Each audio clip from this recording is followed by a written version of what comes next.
It is Thursday, February 6th, and this is now on HNN. The death toll climbs in the coronavirus outbreak. I'm Michael George with the new cases here in the U.S. and what's happening to hundreds of Americans under quarantine. Health officials today removed more passengers infected with the virus from a cruise ship quarantined in waters off Japan. There's a local couple on board. We'll have an update. For the past couple of days, cruise ship passengers have basically been stuck inside these often very small and cramped living spaces. Plus, we're tracking severe weather on the Garden Isle. We can send these animals out into more environmentally sensitive areas of the ocean. These stories, and we'll tell you why scientists are turning jellyfish into cyborgs. Coming up on This Is Now.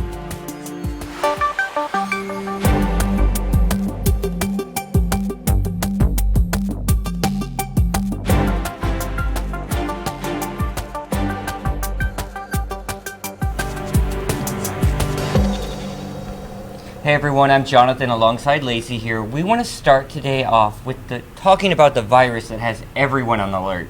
Chinese health officials now say at least 563 people have died from the coronavirus, the vast majority in China. In the U.S., there are now at least 12 confirmed cases, and others are possible, with more American evacuees from Wuhan expected to arrive soon. Michael George has the latest from New York.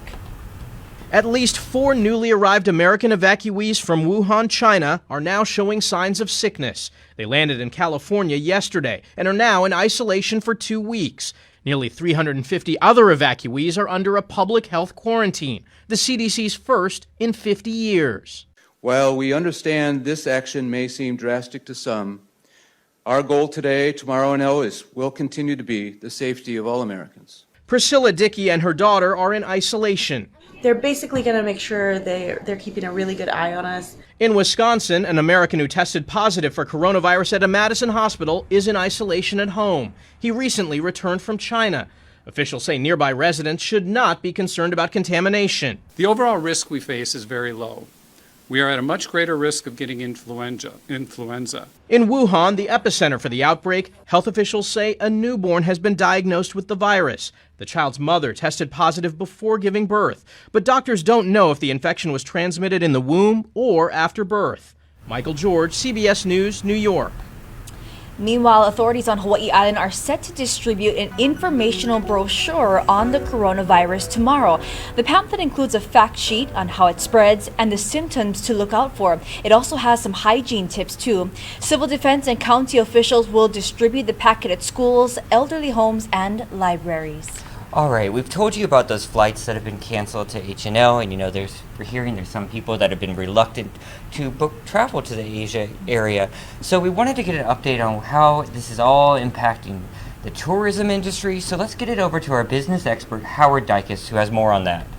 Christopher McNally is a political economy professor at Chaminade. We don't, in the best of times, get a lot of Chinese tourism. No, we don't. And tourism numbers already have been declining quite a lot over the past year because of the trade war, because of concerns by the Chinese over visas, etc. So basically from starting mid-2018, roughly, numbers really have been coming down. Yeah, Hawaiian Airlines had already backed out of China service, and then China Eastern, the other airline flying here, was backing out before the virus hit, actually. From what I know, they kind of stopped last Saturday. So right. Basically, the virus hasn't hit. They were going to stop in June, so they just did it sooner. Yes. Now, do a lot of people fly here from China on non-direct flights? Yes. Most of them come through Korea or Japan, but China Eastern was quite an important part of the market as well, so that will hit us. So we recover usually pretty fast after things like this. I remember after the SARS epidemic, we were hurting for what, maybe 6 months or? Something like that, yeah, roughly. But the big problem right now is the knock-on effects. We don't know how long this is going to last. We don't know how far it's going to spread. If it spreads beyond China, if it spreads into Japan or Korea, then the hit could be much harder. And if it spreads throughout Asia, we might have an indirect effect of Asians just not traveling as much anywhere. Yeah, although it could go both ways. Those could be that a lot of Asians feel it's safer to travel to a place like Hawaii than, let's say, to Southeast Asia. But it's very likely that it will put a damper on tourism in general in Asia. Yeah, that's a good point, though. We've seen in the past where sometimes we benefit from American travelers who were scared of going to Europe for one reason or another. Exactly, yes. So they came here. Exactly. This is the same kind of situation. But the real concern, I would say, is Japan. That if the virus does spread in Japan, then there could be a real big effect on Hawaii tourism. Another interesting kind of indirect effect, I noticed that in South Korea, Hyundai is stopping production for lack of parts from China.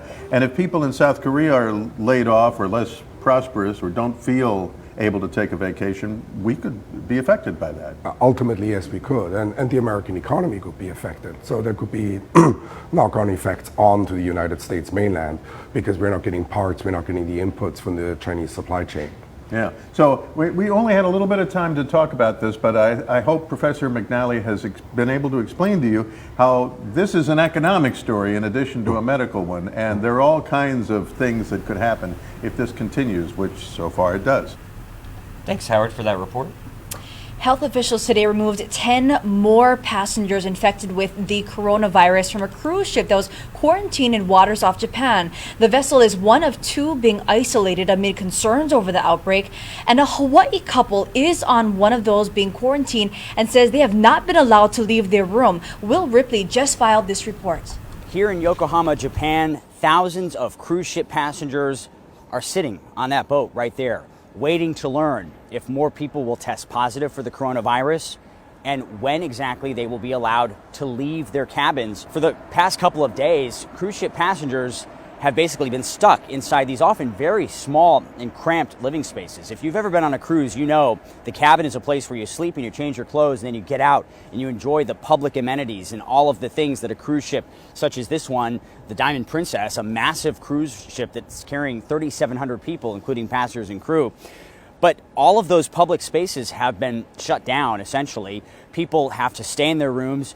They're bringing them their food sometimes hours late because, they're trying to figure out how to serve everybody breakfast all at once. Room service. That's not an easy task for the cruise ship staff who are trying to handle all this on the fly, and certainly for the passengers. Talk about a really unpleasant experience. After spending thousands of dollars and a week ago, dining on lobster in the buffet, now they're being served what some have described as prison-like food, stuck in their rooms. They allowed people to access the Wi-Fi for free. Normally they charge a very high rate, the cruise lines do for that. So they are able to communicate with the outside world.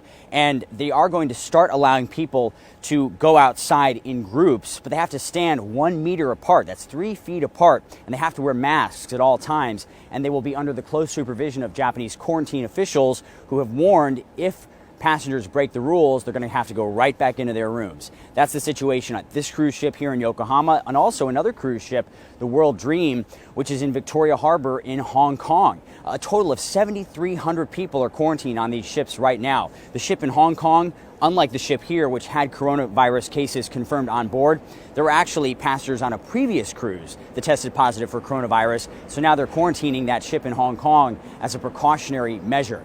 It speaks to the sensitivities of the situation right now and also the vulnerabilities of cruise ships, which tend to be very, very dangerous conditions when you have so many people in close quarters. Viral illnesses can spread very quickly.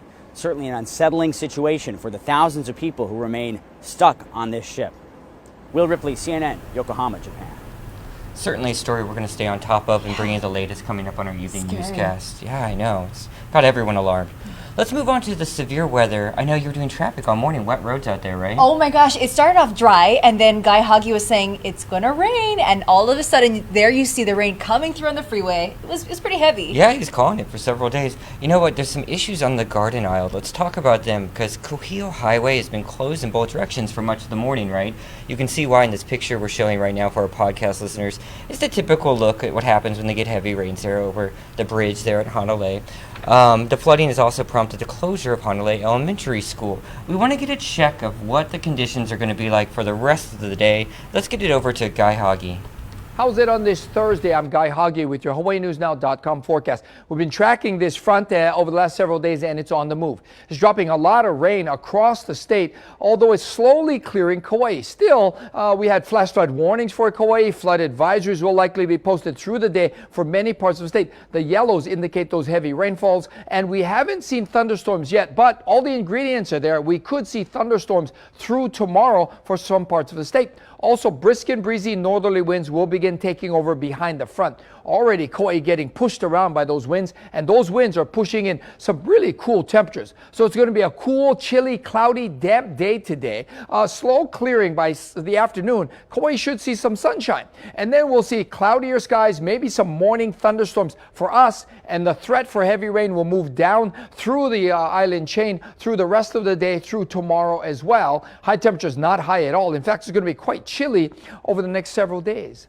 Now, as far as the surf, it's on the way up. Big swells heading for north and west shores today and tomorrow. But even though there's a high surf advisory posted, we've got stormy conditions because of those northerly winds. You can't even surf up there. It's unrideable. Better conditions down on the west side, but even that's going to be a little bit bumpy. And in the south shore, you got to watch out, because even though we're expecting a rise tomorrow and Saturday, we could have some brown water out there. So again, stormy weather today, moving towards the east and towards the Big Island. Still going to be a little cloudy tomorrow with a few windward and Mauka showers, but much drier tomorrow. Even drier conditions due on Sunday, and we have these chilly temperatures taking over for the next several nights. Keep it here on Hawaii News Now. We'll have all your severe weather updates. All right, we're not done talking about weather here today on This Is Now. We got some new video into our newsroom. I want to pull it up for us here. Check this out, folks. And for our podcast listeners, I'm going to describe it to you. It is just complete devastation there in Georgia after severe weather hit overnight. Storms ripped through, tore off roofs, sending debris all over yards there. This is in Gordon County, Georgia.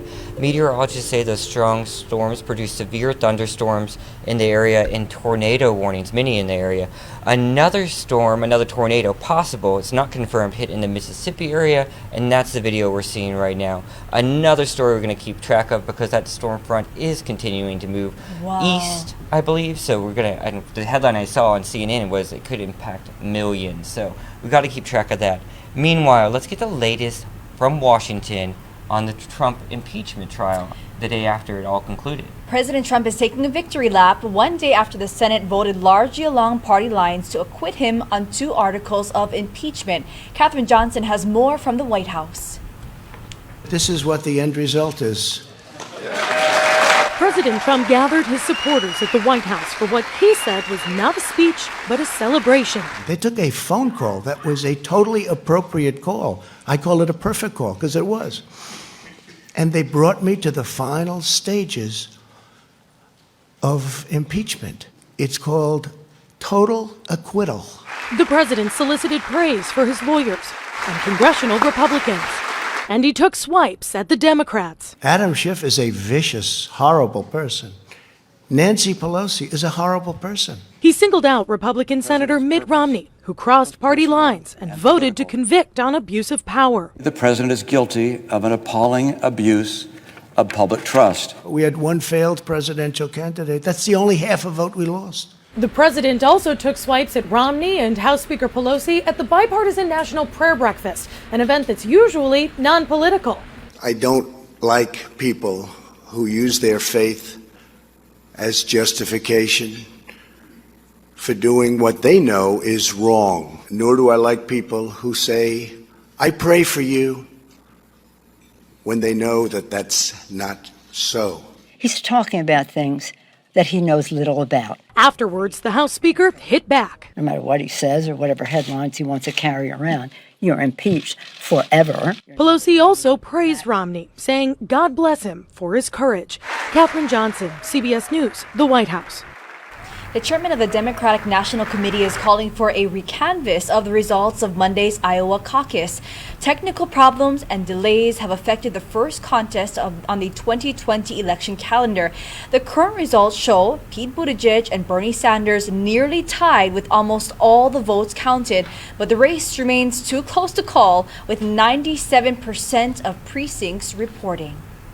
All right, moving on to some other local news. Honolulu police are investigating an attempted murder following a shooting late yesterday that left a man in serious condition. It happened around 10:30 p.m. on Helelua Street, according to officials. Police said it started with an argument that escalated, and that's when the suspect fired shots at the 31-year-old victim. The suspect then fled the scene in a vehicle. Emergency medical services said the victim was taken to the hospital in a serious condition with at least one bullet wound to the the upper body. He has since been treated and released, and authorities are still searching for the suspect. And I noticed there's a lot of interest about this story online, so we posted that story. Just go to any of our digital platforms. There's also a video there. Just click the video. You'll see Mileka Lincoln's report from earlier this morning on Sunrise, where she has a lot more details about this. Let's move on. More crime news to get to, unfortunately. Yeah, the man accused of stabbing his stepfather in Pearl City appeared in court today. Dominic Johnson's bail has been set at $5,000. Police say he and the 39-year-old victim got into an argument at their Pearl City home shortly after 7 o'clock last week, Thursday. That's when he allegedly stabbed the victim multiple times with a knife. He is charged with felony assault for the alleged attack. Now, in the face of a terminal cancer diagnosis, music legend Willie K says he plans to fight and sing to the very end. Our Billy V knows him well. He caught up with him on Maui yesterday. They filed this report. It's something you got to see and hear. Let's check it out.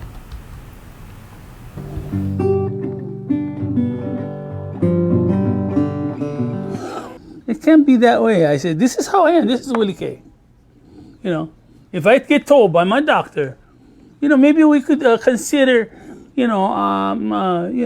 maybe a hospice or something like that. That's it. What am I going to say? She didn't say that. She did. It's done already. It's done. In the head, embedded. Okay, people, let me share this with you because I know you're going to want to know. Willie K was saddened by the news from his doctor about his cancer. But he also has tour dates lined up for later this year and dates at Blue Note once a month for the rest of 2020. On top of that, here on Maui, it's always a full house. Every show I get now is all sold out now. I'm going like, oh, this is going crazy. What's the big deal? I didn't want to say it, but I go, I don't know. I had to die to get all you guys to show up. Even his sense of humor is intact.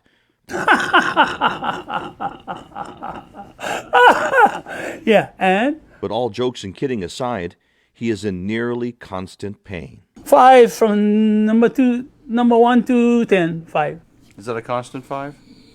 Pretty much. But, you deal with this every day. I can see why people give up. I can see why people don't like do the extra servings of chemotherapy. His cancer has gone from his left to his right lung, making the esophagus highly irritated.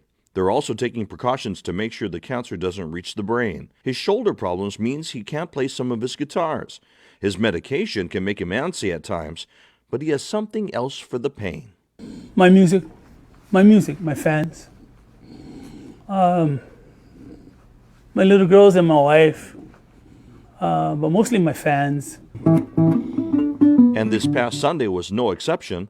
He brought down the house by singing, Kansas City, here I come. The cancer giving him one more reason to give his all every time he's on stage. From Maui, I'm Billy V, Hawaii News Now. Wow, inspiring story there. And this is a legend that you grew up watching. So many people around the islands have. So many people. I grew up listening to him. My parents grew up listening to him. And his voice is just so beautiful, so strong. And for me, what I love about him is he does all different types of genres. I mean, to blues. My favorite Christmas song would be "Oh Holy Night" by Willie K. I've seen he came 2 years ago on Sunrise and performed that. It was amazing. And we still play it. We've played it every year since then because it's just so popular. It's such a favorite. And on top of that, he's such an amazing guy. So to hear his voice and his personality and his aloha spirit, we just love him. And Willie, we're thinking about you. Absolutely. Let's move on to some other news also from Maui. A tiger shark left bite marks in a board off Wailea. DLNR says around 9:45 yesterday morning, a 10-foot tiger shark aggressively followed a group of stand-up paddleboarders. They tried to scare it off with their paddles. No one was hurt, thankfully. At least 3 sharks were reported between Kiawakapu Beach and White Rock Beach. The area is closed. Signs have been posted in the area, and this is actually actually the third time since September that a shark bit a board along that coast. Third time since September. Scary stuff. And for our podcast listeners, I want to describe this to you because it's obvious you can't see this right now, but it's sort of what we've seen time and time again with those other bites is you really just see those teeth mark imprints in the back of this surfer's board. A couple of attempts, it looks like. Yeah, One, actually, two. there's many layers of teeth there. Gosh. Oh, man, that's always frightening to see. All right, we're going to keep with ocean news right now. Cyborg jellyfish. I want to know about this. It's a story everyone's going to want to know about. So, California researchers have created a sci-fi sea creature, and we're going to tell you why. Let's check in on this report. Cyborg jellyfish. It's a real thing. Here we go. Let's check it out. Nearly 6 years of research, scientists say they've been able to turn a common jellyfish into a cyborg. But why? Part animal, part machine. Bioengineering scientist Nicole Hsu is one of 2 scientists working on the project. I create bionic jellyfish by integrating microelectronics into these animals, which are moon jellyfish. And the idea is moon jellyfish are incredibly energy efficient creatures. So if we incorporate them with a robotic system, then we can take advantage of these natural animals to create a low power robot. The device delivers a tiny nanovolt charge to the jellyfish, stimulating it to swim 3 times faster than normal. The jellyfish has no brain, no central nervous system, and no pain receptors. So Hsu says the jellyfish doesn't feel a thing. But why? Well, in the future, when we incorporate more maneuverability into the animals, as well as adding different sensors like measuring pH or temperature or even sampling different parts of the water, we can send these animals out into more environmentally sensitive areas of the ocean. Translation, they hope to strap on sensors and let the jellyfish go get data in areas we haven't been to yet. Right now, they can only make them go or stop, still working on direction. How deep can these guys go? Couple thousand feet at really? least. Yeah. It really depends. They're again pretty ubiquitous. You can find them in a variety of depths, including deep trenches. Caltech sponsors the work, but Stanford supplies the labs. At Stanford University, Don Ford, KPIX5.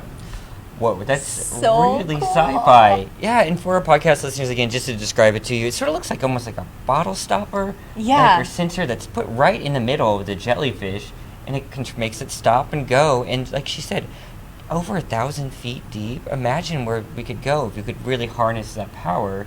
And it's a little undersea cyborg explorer there. Just the name alone draws me in. Yeah, That's Cyborg. pretty cool. Yeah, it got my Black Mirror, Star Trek, Star Wars Yeah, mind we're just going. talking about I'm that. a dork. Everyone knows it.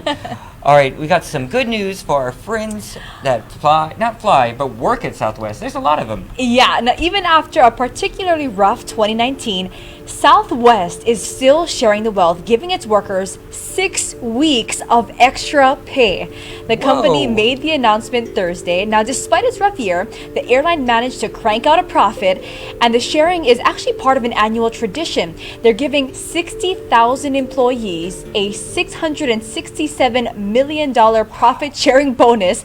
Now, the result, some eligible employees will soon get a check for just over 12% of their annual salary, or about 6 weeks of pay.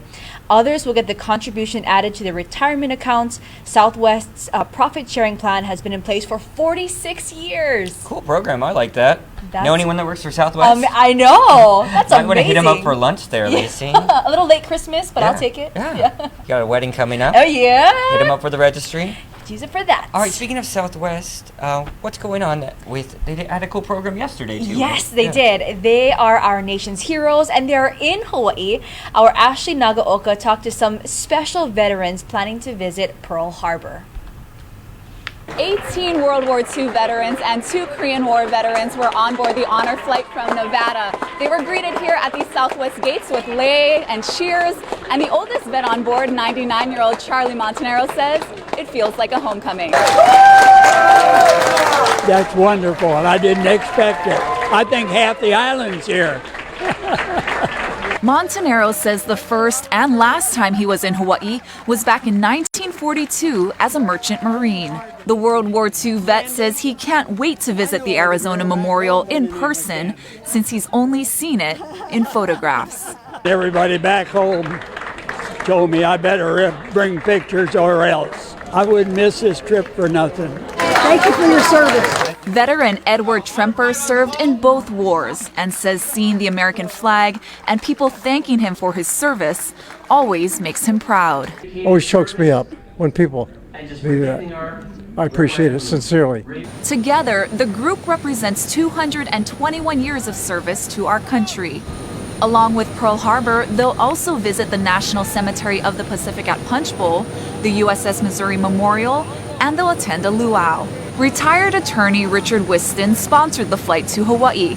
In fact, he says this is the 7th honor flight he's paid for. The Vietnam War vet says it's important these heroes see our nation's tributes to their service. Most of them have never seen the memorials before, even though you weren't stationed here at the time or weren't in the Navy at the time. It's a very emotional thing for veterans. Reporting from Daniel K. Inouye International Airport, Ashley Nagaoka, Hawaii News Now. What a cool story. I'm so glad that happened. You know, every time I visit the memorial, one of my favorite things when they have it is the booth there when it says talk to a WW2 vet. Mm-hmm. It's such a cool program. It's a generation we're losing, and we just have to continue to respect and honor in programs like this. And I agree with him. I think the whole island was there. Yeah, that was so a lot cool. of people. It's good to see that turnout too, for sure. Have a great visit, guys. All right, we're going to take you outside for one more moment and one more picture from our vantage point here. A live video feed outside looking towards Diamond Head. Ooh, looking a little gray out there. So you will want to download our H&N weather app just to get the latest as this front moves out. You know, there's always, never know what's going to happen next, and we're going to keep you alert there. But until then, we're going to say goodbye, and we'll be back here tomorrow, Lacey and I both, for This Is Now. We'll see you then. Bye-bye.